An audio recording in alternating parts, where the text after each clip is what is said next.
And he is immediately met in the backfield, runs through the contact, and then throws a shoulder for good measure.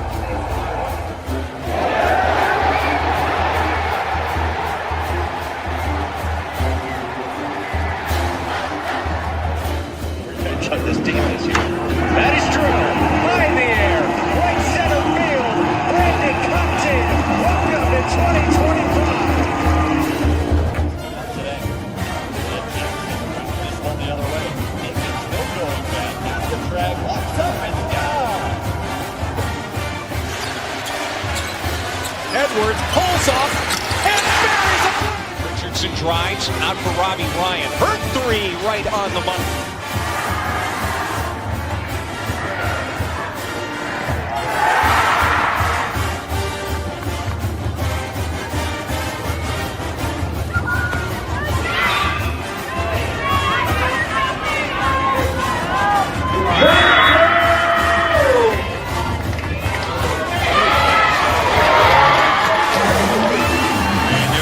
Takes his shot for Darby.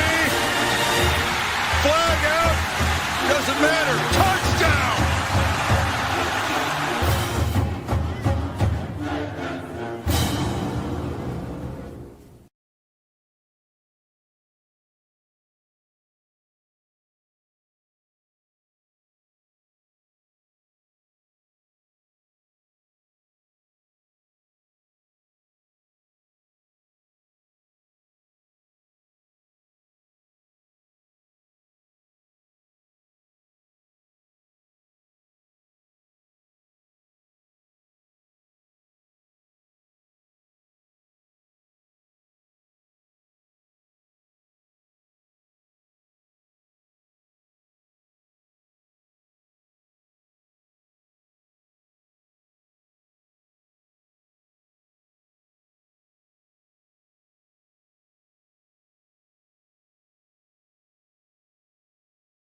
What is up, my Pitchfork Lunch peeps? Welcome into.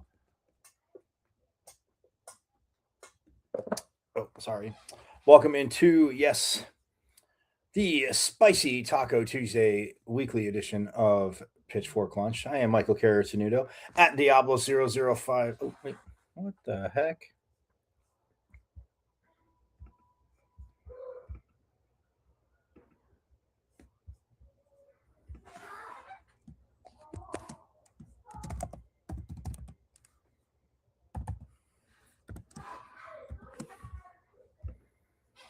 There you go, at Diablo005 underscore on the good old X, the artist formerly known as the Twitter. You know it, you love it. Check out the show live there every day, Monday through Friday, 12 to 1. Also, you guys know this too. I know I may have mentioned it to you, Pitchfork Lunchers, once or twice, that you can go to the wonderful world of IG and check out the show live there as well. Yes, Michael.Caratino.5, dot between the first and last name, .5, bam, you're there. And last but not least, you know this, guys, YouTube. Go to YouTube, watch live, but do subscribe because you have missed a plethora of phenomenal con reviews as a plethora of phenomenal con reviews as you again, whether it's coaches, players, voices, insiders, alum from many different generations, analysts, it is all there, and some amazingly great teams that we've again gone out and talked to, and we're going to get to all of that. But go to YouTube. You know how to get there. You see my name, Michael Caratanudo, but my page is at M as in Michael, V as in Victory, C as in Champ 005 at MVC 005 on YouTube, and subscribe away. Yes, as you can most definitely get all caught up because there's a ton to get caught up on, like I said. But again, is at M as in Michael, V as in Victory, C as in Champ 005. Again, forks up to the new subscribers. Again, appreciate it. And all the subscribers actually, but the new subscribers, forks up again.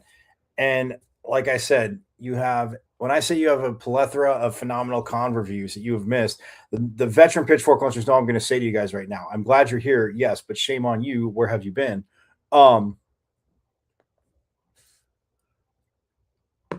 Where have you been?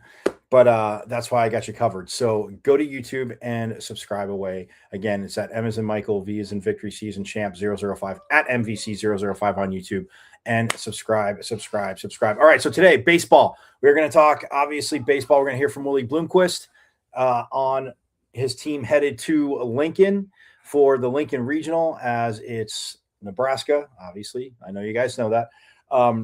Nebraska hosting, but so Nebraska, Ole Miss, who ASU takes on first, and then ASU and San Diego State. So yeah, a lot of Western schools getting to go to Lincoln. So, but we'll hear from Coach Bloomquist again. Going to get to that pretty quickly. We're gonna recap women's golf. What a phenomenal rounds it was in La Costa, as they made the cut to get to yesterday.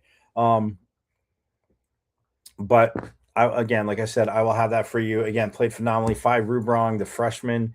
Man, I mean, again, they all played. You'll hear it. Again, I'm keeping up with it, getting to watch on the Golf Channel. Again, was absolutely awesome. Again, I hope you guys enjoyed the Memorial Day message from yesterday that I had sent out. But as again, no live show, no full live show. So my message, I know you guys are really shocked. Went a little long.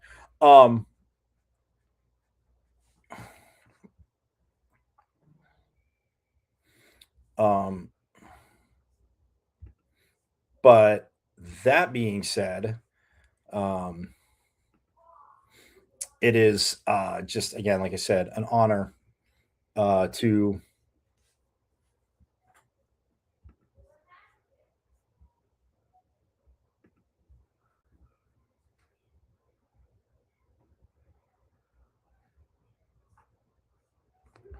Are you kidding me?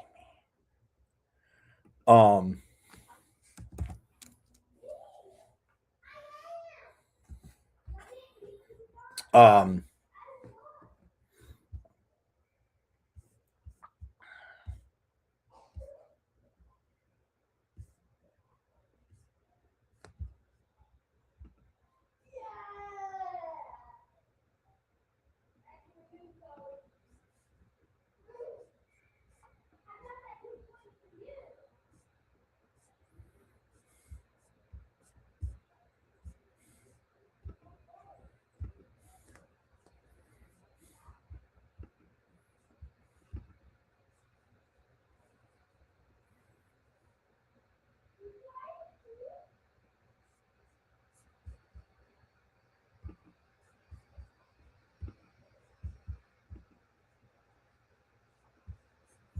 um, but yeah, Lincoln Regional again going to be just absolutely crazy, awesome atmosphere, and like I said, we'll hear from Willie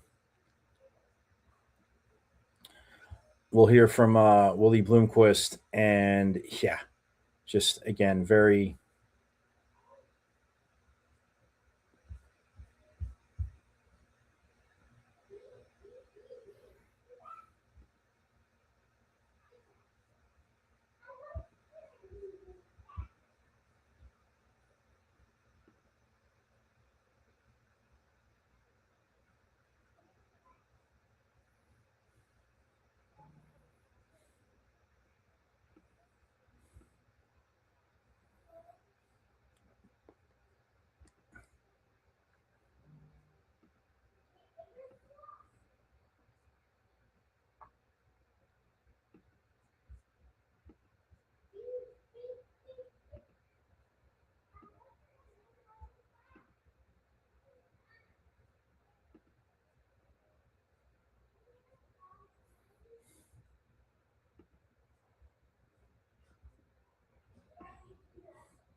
So yeah, that'll be awesome for ASU. Um, to go obviously to Lincoln and play there. Like I said, they have Ole Miss up first. We're going to hear from Willie Bloomquist. Going to get to that right away because again, want to talk softball, want to talk golf. As like I said, they have been softball. I mean, one phenomenal hell of a season. Kenzie Brown was a second team All American, which I don't know if I fully agree with that, guys, but nonetheless, tis what it is. Second team All American there. Women's golf, and like I said, baseball again at the Big 12 tournament, beat Cincinnati, fell to West Virginia in the semis, and they are headed to Lincoln. So it'll be very interesting. And yes, this is a baseball team that can win a national title. So we're going to take a real quick break. When we get back, we're going to go. I'm going to bring you right into Willie Bloomquist, and again, his thoughts on going to, where they're seated, headed to Lincoln, all that good stuff. So we'll take a quick break, and we'll have Willie Bloomquist on the other side here on Pitchfork Lunch.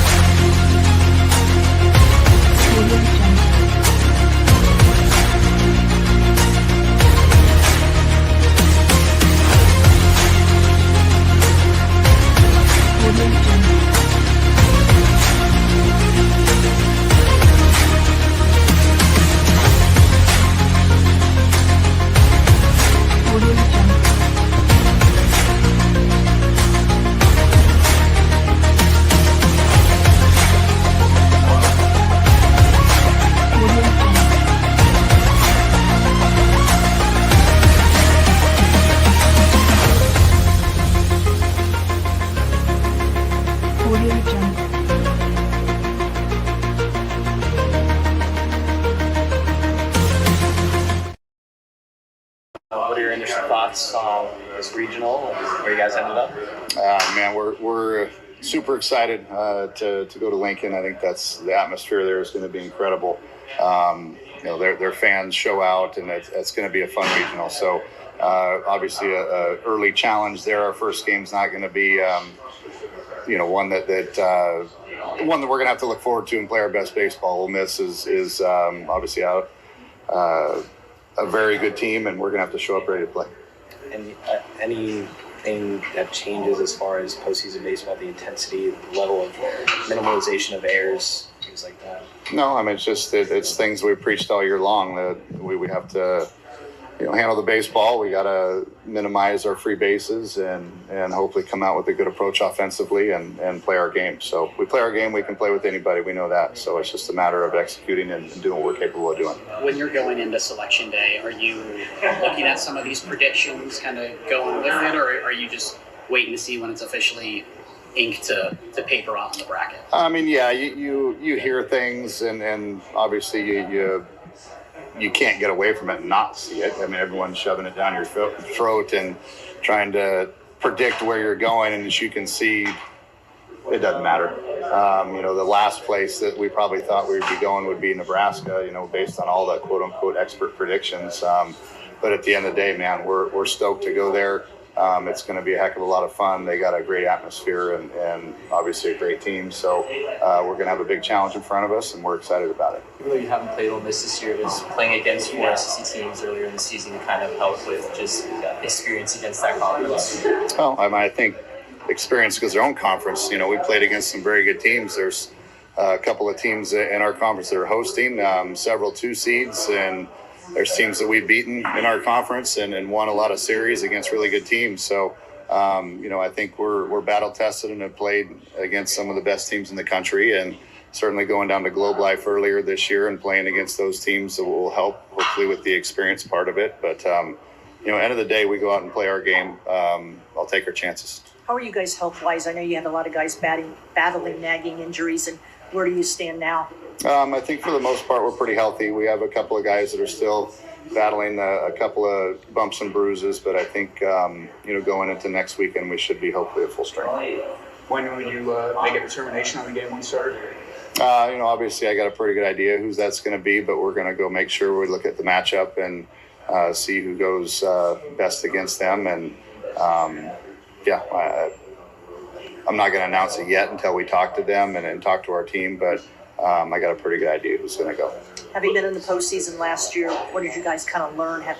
You got a lot of guys that played in that regional last year and went through the experience. I mean, just the team that plays fundamental baseball usually is the team that has a good chance to win it. And, all the things we've been talking about all year long, it's time for it to come to fruition and these guys to play their best baseball.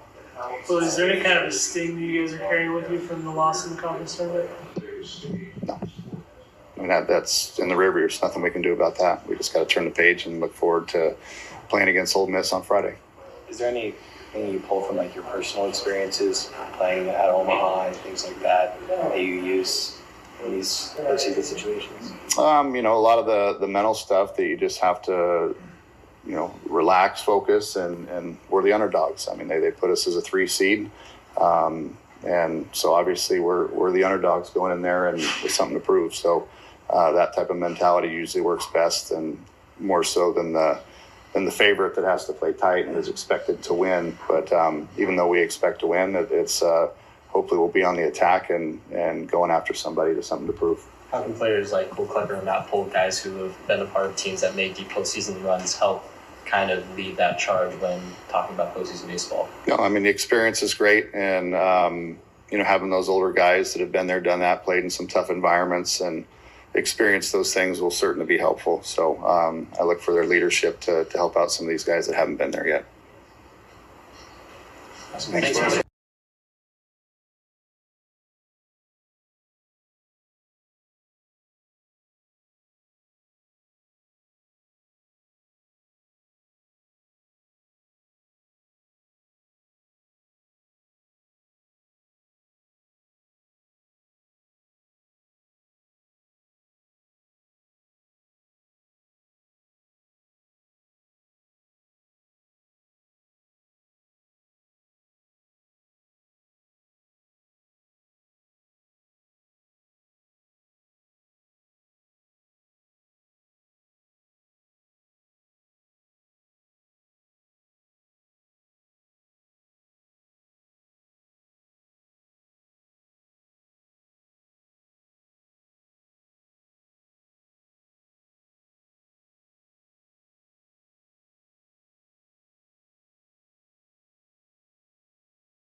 And there you heard it from Willie Bloomquist right there. I mean, like he said, very excited. Obviously, the crowd in Lincoln with the College World Series being right down the road in Omaha. So, but again, going from regionals to super regionals. So, hoping you win.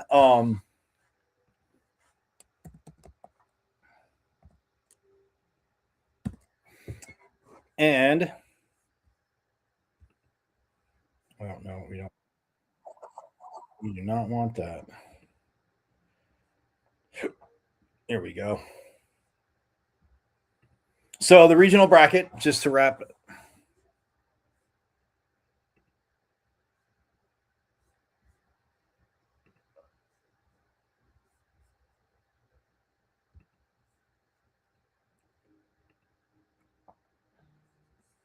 Here we go. So yes, UCLA was the number one ranked team. Real quick, by the way, I'm going to give this to you because again, want to talk a little more baseball, but obviously women's golf. Got to get you the recap on that as they had such a phenomenal season and just it was watching on the Golf Channel again, seeing the charge, the birdies, and I mean Phi Rubrong, I mean the freshman and Beth Coulter as well too. I mean all of them. I mean Patience Rose, Isla McDonald O'Brien.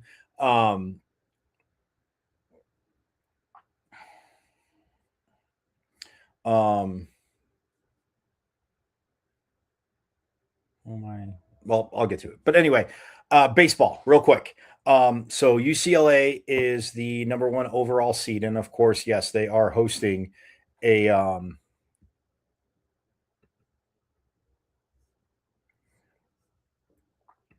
regional, as you guys know. So yes, they are doing that. But UCLA in LA is there's St. Mary's, Virginia Tech, and Cal Poly, and then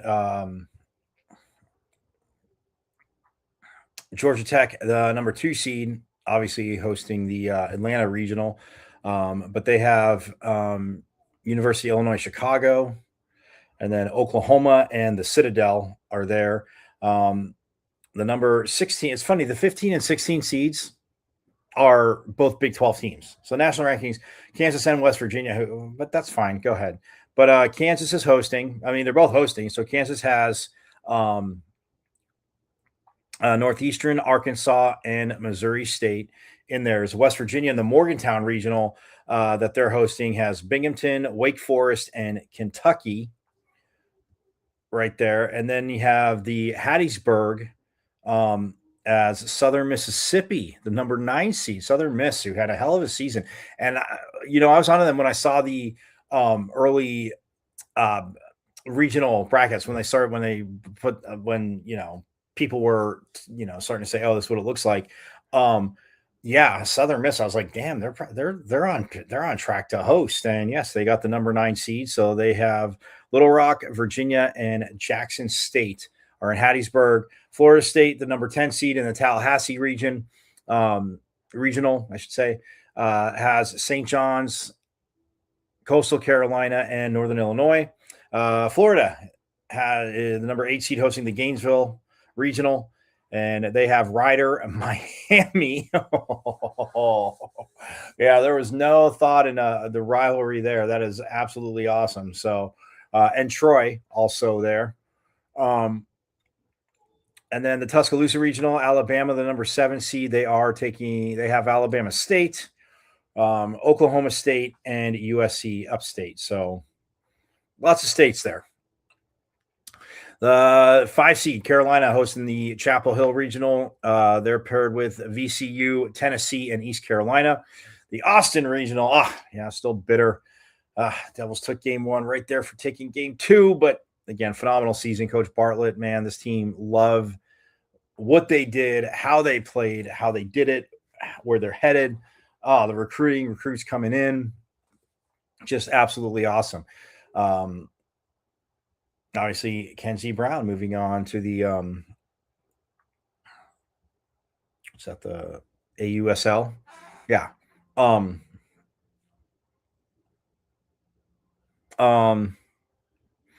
But yeah, the Austin Regional, Texas has Holy Cross, UCSB, and Tarleton State, which is also in Texas. The College Station Regional, A&M, the number 12 seed. They have Lamar, USC, and Texas State. So that's interesting. And then, oh, look at that. Oregon hosted a softball regional, and in Eugene, they're also hosting a baseball regional as they have Yale. And of course, it's a Big Ten team, but they put Oregon State in there. Absolutely awesome. And Washington State. So it's a little Pacific Northwest Pac-12 Fiesta reunion. You could say reunion Fiesta, I should say, in the Eugene regional. And then Mississippi State, the 14 seed, hosting the Starkville regional, has Lipscomb, another Big 12 team, Cincinnati, and Louisiana, the Raging Cajuns. Auburn, they are hosting the Auburn regional, and they have Milwaukee, UCF, another Big 12, and NC State. And then in the Athens regional, Georgia is hosting LIU, Boston College, and Liberty. So that is that. And I say that Nebraska, obviously the 13 seed in Lincoln, South Dakota State, Ole Miss, and ASU. So ASU will be taking on Ole Miss first. Nebraska will open up with South Dakota State Friday at 4 o'clock Eastern. So 1 o'clock here, guys, right when the show wraps up Friday. Nebraska will be doing that. And then at 9 p.m. Eastern, 6 Pacific on ESPN, you guys. Yeah, so not on Plus because the Nebraska game against South Dakota State's on ESPN Plus. But ESPNU has ASU and Ole Miss Friday at 6 p.m. So that's absolutely awesome. The winner of those games will play Saturday. The Saturday game, well, that'll say in the winner's side of the bracket. They will play 8 Eastern, so 5 o'clock on here on Saturday. But obviously we'll talk more about that because, well, I keep reminding you. The elimination bracket, though, so on 29th, they both play one. And then at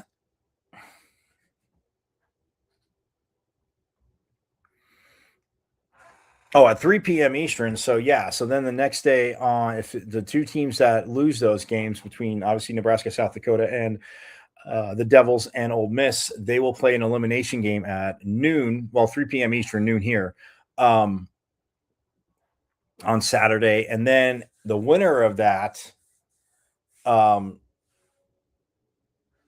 then the winner, and then the winner's bracket game is, like I said, at 8 p.m. on Saturday. And then on Sunday, wait, is the 29th Saturday? Am I losing my mind? 6th, 28th. Oh, no. Friday's the 29th. Yeah, so Friday's the 29th. Saturday's the 30th. Sunday's the 31st. Oh, and then June 1st, if necessary, for baseball. Yeah, that's how they do it. So Friday, again, Nebraska, South Dakota, 4 Eastern, 1 Pacific, and then the Devils and Ole Miss at 9 Eastern, 6 p.m. Pacific on ESPNU. Then on Saturday, the 30th, that is right, the elimination bracket game, whoever the two teams that lose the opening games will face off at 3 Eastern, and then at 8 o'clock Eastern, the winner's bracket plays. The loser of the winner's bracket game plays the winner of the elimination bracket game. Oh, pardon me. Yep. Well, didn't hit the sneeze cam quick enough. And so, yeah, on May 30th, and then whoever loses the winner's bracket game, the winner advances to the 31st to the regional final. But then on the 31st at 3 p.m., so noon here on Sunday, the team that won the elimination bracket game and the team that lost that the winner's bracket up top will play. And then at 8 p.m. Eastern on the 31st, whoever wins the elimination bracket game will take on the winner of that. And then June 1st, no time yet, Sunday, if necessary. But that's their bracket. And I mean, yeah, you look at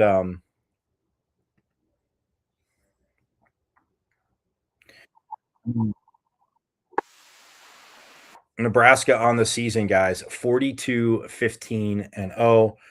South Dakota State, 24-31. So, and the Devils, as you know, obviously, very, very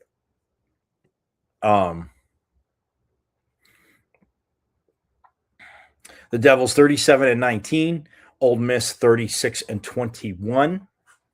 So again, a 2-3 matchup there, as you guys know. But yeah, that's a bracket. Like Coach Bloomquist said, I mean, I'm with him, guys, because when you look at, again, yes, going off of last year, you know, no one need to play fundamental baseball. Yes, there are guys that have transferred that have experience, as we all know. And yeah, as we all know. And when you look at it, I mean, yeah, he said he has a good idea who's pitching. For those of you in the comments, he said, does that mean Cole Carlone? We would guess. I would guess Carlone would start. Would be the starter. So wouldn't be surprised there at all. I mean, the season this young man's had, how he's thrown, how he looked in the Big 12 tournament coming off, and I mean, again, you know, maybe had him on a tighter pitch count when he came out, but looked good, looked very solid. And from what I mean, I like what I saw. So that definitely is that. So, but yeah, I mean, everything Coach Bloomquist said, you know, yeah, I mean, obviously the Big 12, like onward and upward, man, onward and upward.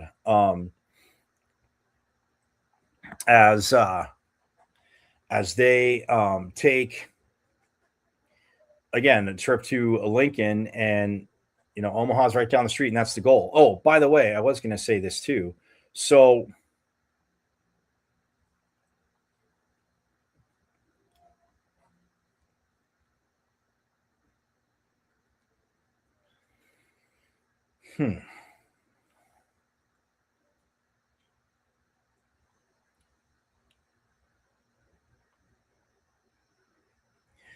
well, put it this way: if I'm, of course, you know, picking the Sun Devils to win this regional, not going to be easy, but again, if they win the regional, and then because that's paired up against Lincoln's paired up against the Auburn regional, so Auburn's a number 4 seed. So, but if Auburn was to lose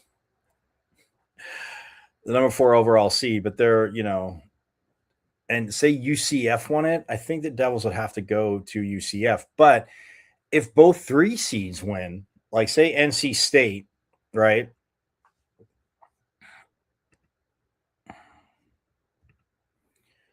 NC State, who won the season, by the way, is 32-22, UCF 31-21, so pretty evenly matched. But and they can square off there. But the craziness is, like I'm saying, if both number 3 seeds, like the Devils and NC State, won, I wonder who would host that super regional. I got to say the Devils because they have more wins. But that would be very, very interesting. So again, it would take a little bit because they would have to win, and then Auburn, and then again, if UCF won, I mean Milwaukee's the 4 seed. So that's not saying it couldn't happen. They're there for a reason, kids. They're there for a reason. Yes, I have not seen them play. Full disclosure, transparency. You guys know there. I'm not going to pretend to break down every team, obviously. But the Big 12 teams, along with ASU, like I said, the Sun Devils, UCF, Cincinnati,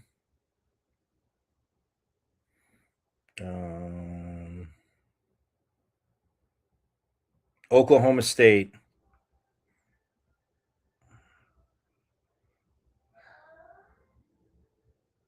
Kansas,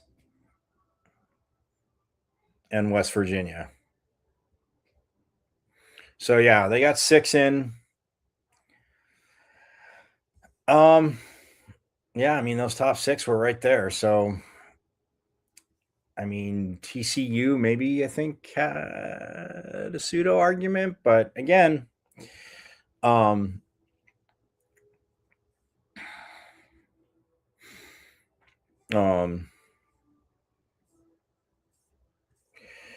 But yeah, so that's ASU again. They win the Lincoln Regional. I got to think they'd probably be on the road at Auburn or UCF. But, well, obviously at Auburn because they're the number 4 seed. I mean, Nebraska would be on the road too. So, but if 2 number 3 seeds win, bring it to Phoenix Muni, baby. Root for that, Devils fans, right? But yeah. Look, like I said, I'm stoked. The way this team has played. I mean, yes, Landon Harrison, how he just, again, young man was just phenomenal this season, and it's still going. So, I mean, to break the home run record like he did, and to break the home run record like he did and hit, I mean, over 400, got to over 400. I mean, he was up at 461 at one point was his highest. So, I mean, that to me, my friends, is obviously beyond awesome, as you know. What Cole Carlone did, again, overall, what the pitching staff did. I mean, a Cole Klecker, a Jaden Alba, out of the bullpen. You look at guys that just pitch. Colby Guy, I mean, had a run there. And then, I mean, Sean, like I said, Sean Fitzpatrick, what he means. And then, Josh Butler has had a run. Like, was it Eli Buxton? I mean, like these guys, they've all had runs, and it's like, but I shouldn't say like, one's as consistent, the rest are inconsistent. No, they've all been very, very, very, very consistent. So that in and of itself, very, very awesome. So yeah, but take a quick break. Going to reset. Think about that, guys. Obviously they're headed to the Lincoln Regional.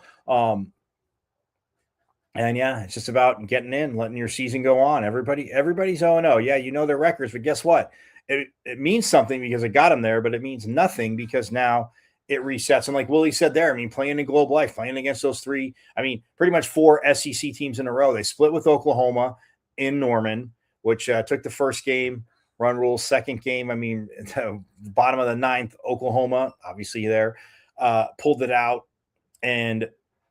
But I mean, taking on Oklahoma, then taking on Ole Miss, then taking on Tennessee, then taking on A&M.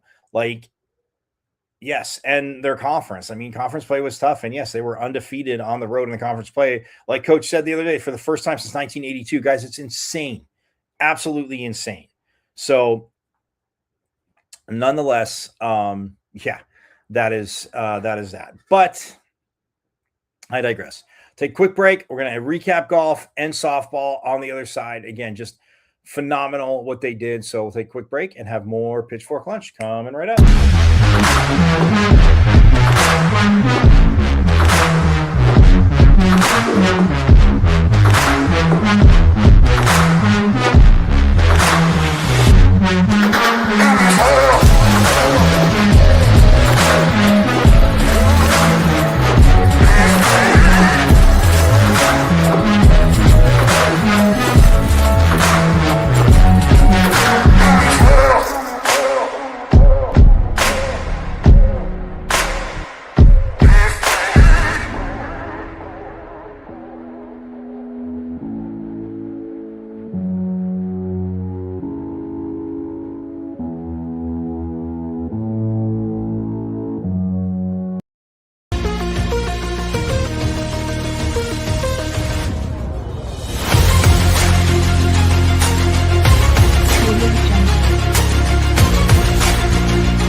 right, back here on Pitchfork Lunch. Yes, I am Michael Carragher at Diablo005_ on X, the artist formerly known as the Twitter. As you guys know, you guys love everything.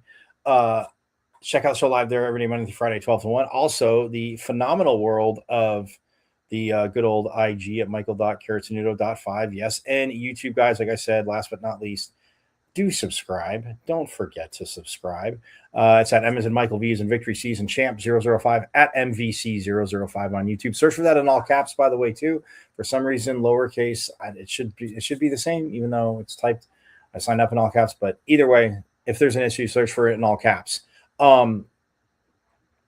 Women's golf, guys, it was, NCAAs was a hell of a run. They made the cut after, the first 3 rounds.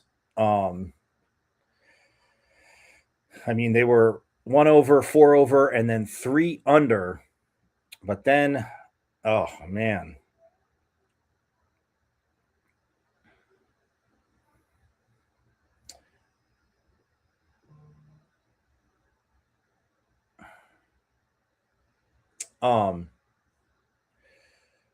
But look, Stanford and Southern Cal are the only 2 teams under par at La Costa. Stanford 22 under, as they won the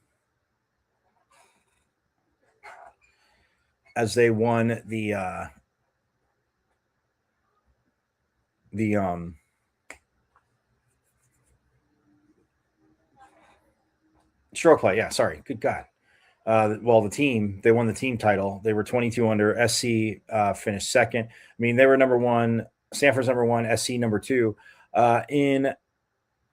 Who finished third was number 7, Arkansas. They were 1 over par. Finished tied for third with Texas, as they were both 1 under par. Texas number 5, and then Eastern Michigan was 2 over. They were number 27, and then Oklahoma State, fellow Big 12 foe, was 3 over. They finished 6th, and then Duke was 7 over, and they finished 7th for the round. Pepperdine 11 over, and then Iowa State, Big 12 foe, was 12 over. The Devils finished 13 over, and it was just a very, very tough last round for the Devils. As yes, the top 4 scores go, but you look at birdies in the last round compared to, and again, it's a tough course, but they had 11 birdies compared to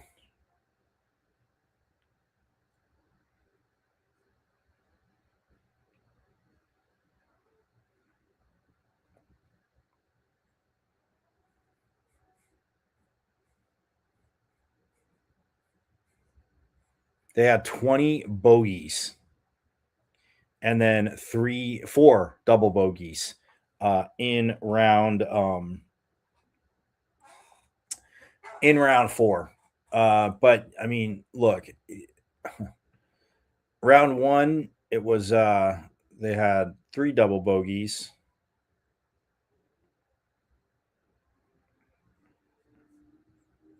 They had 17 bogeys, but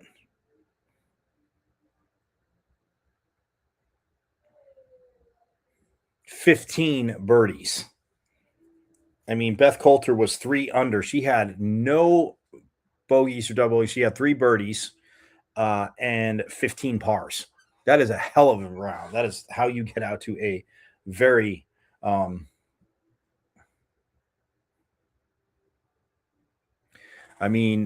Phi Rubrong was 1 over, and she had 5 birdies but 6 bogeys and 7 pars. Paula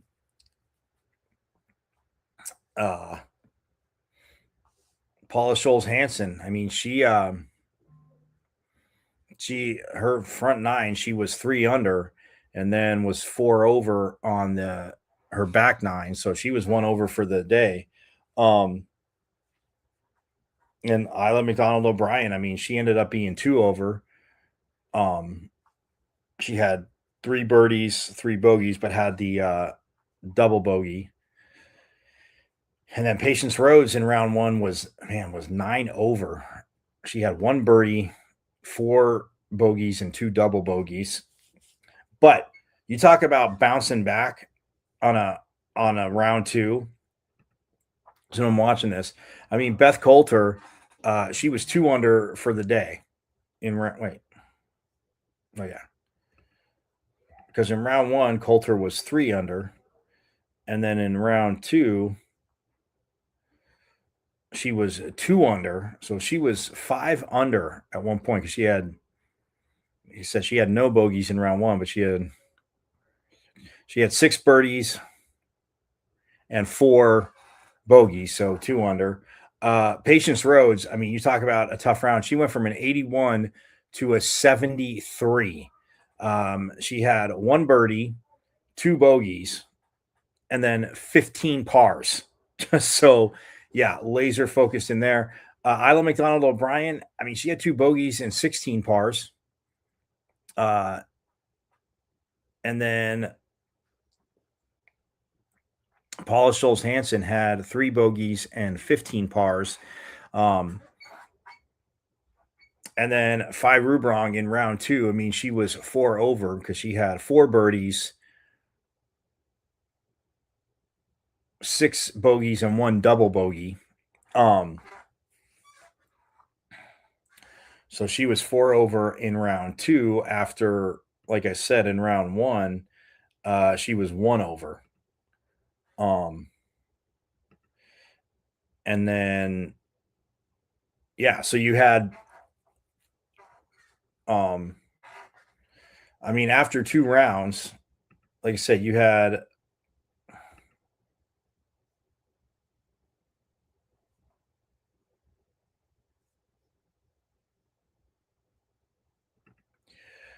but yeah, after, I mean, 2 rounds, you had Beth Coulter at 5 under par.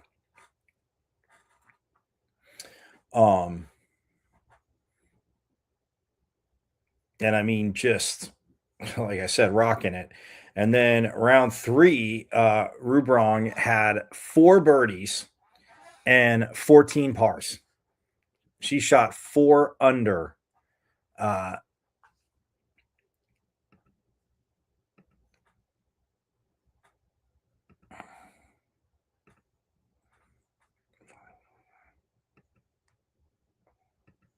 Yeah, so in round 3, she shot 4 under, so she was 1 over for the tournament.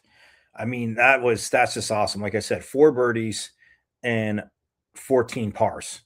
Paula Scholes-Hansen had a bogey and 1 bogey, 1 birdie, and 16 pars. I mean, just again, yes, I know I get, guys, what you're going to say. Yes, you do need birdies obviously to, maybe get a win, but to sit there and people see that you're throwing darts and that you're getting those birdies, I mean, that is just, again, absolutely awesome. Awesome.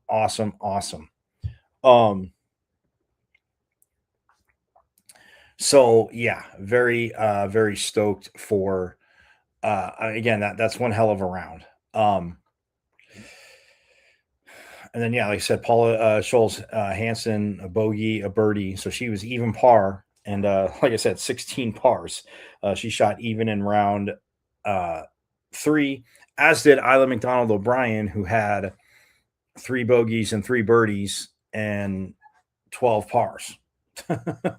Beth Coulter had 3 birdies and 2 bogeys, but did have a double bogey.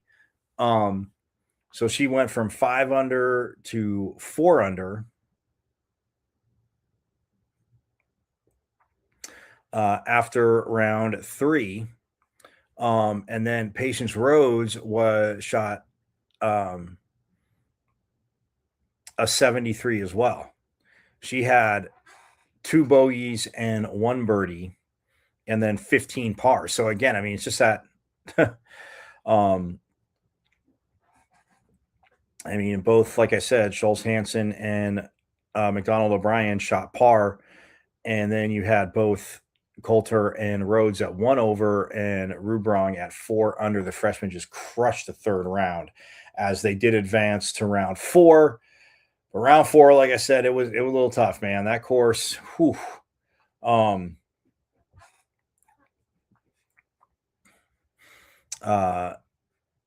And like I said, I mean, so if you look at Paula Scholes-Hansen shot even par, 5 Rubrong shot 1 over, Beth Coulter shot 5 over, end up 1 over for the tournament. But man, what is like, and then like I said, Isla McDonald O'Brien shot 5 over as well.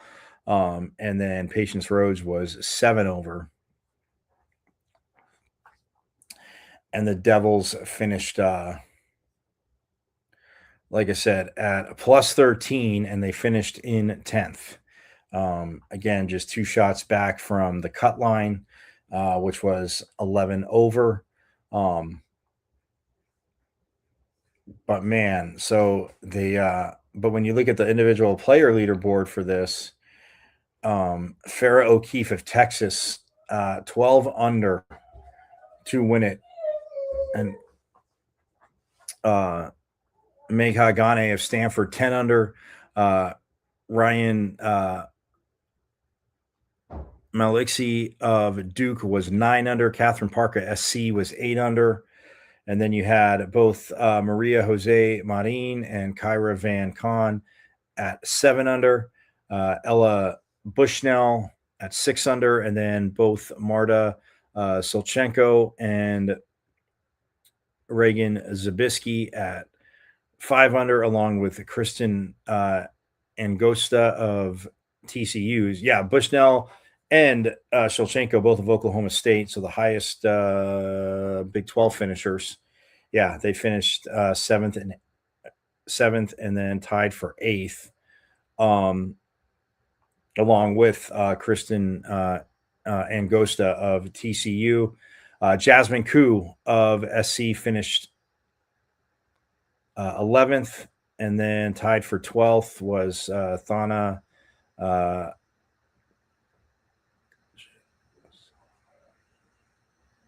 Koch Asanmani,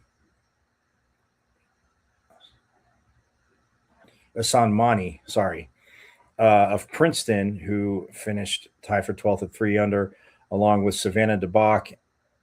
And then a 4-way tie at 2 under with Siu Wu of Florida, Bayak Sukterm of Eastern Michigan, Kelly Zhu of Stanford, and Meha Tengren, Zhu's teammate of Stanford, all at 2 under. And then the last of the under pars were Diane Lee of Northwestern and Kaj Alada Savarvar of Ole Miss was at 1 under. And then but the highest Sun Devil was Beth Coulter, who finished she hit down 8 spots, tied for 23rd. But she tied for 23rd. She was 1 over, along with Taylor Kehoe of Michigan State, Bailey Shoemaker of USC, Andy Smith of Duke, and Pimquan Chukwe of Iowa State, and Jacqueline Laha of Virginia, Janae Leoval of Michigan State. So she was the highest Devil. And then Phi Rubrong, again, she shot up 6 spots. She finished 2 over as a freshman, because she was 1 over, and then 4 over, and then 4 under, and then 1 over. So, I mean, the last 36 just absolutely crushed it. And then Paula Scholes-Hansen also finished 34th, as she was up 26 spots. Again, she was shooting birdies. It was birdie and par, and just up 26 spots. That was a hell of a jump there. So, but man, forks up to this team. I mean, they did, again, all season long, like I said, and then now they're with match play.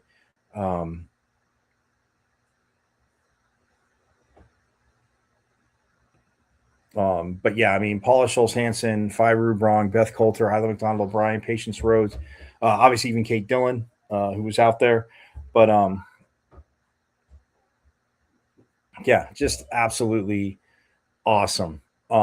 Phenomenal season. And I mean, Missy Farkas' team always competing, the 34th straight postseason. Yeah, man, that is a mic drop on that. So, man, where does the time go? We are out of here. We're a teeny bit late, running a little bit long, but that's okay. Pitchfork Lunchers.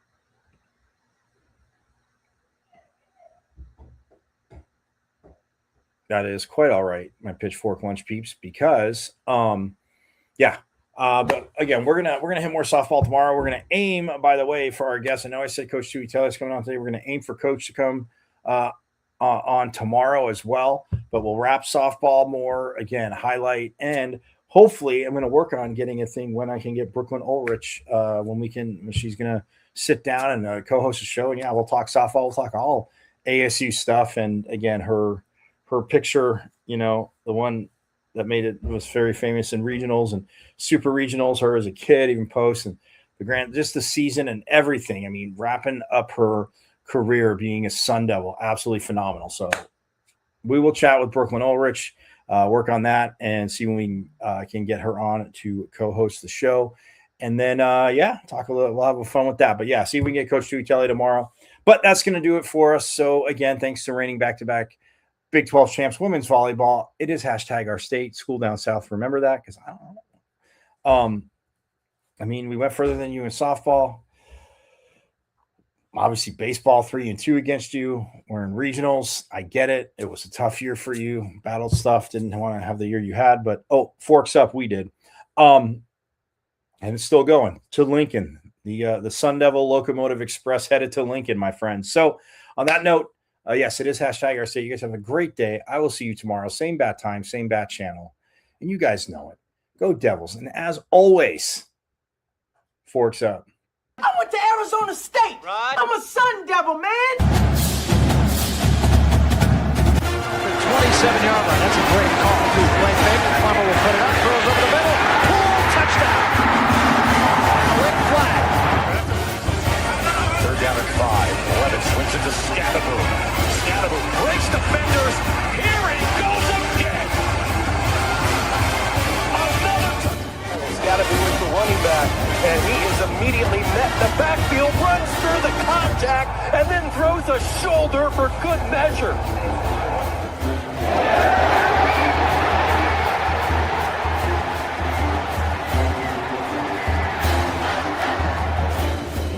This defense here. That is true. High in the air. Right center field. Brandon Compton. Welcome to 2025. This one the other way. Still going back. That's the drag. Walks up and down. Edwards pulls off and buries a play. Richardson drives out for Robbie Ryan. Hurt 3 right on the money.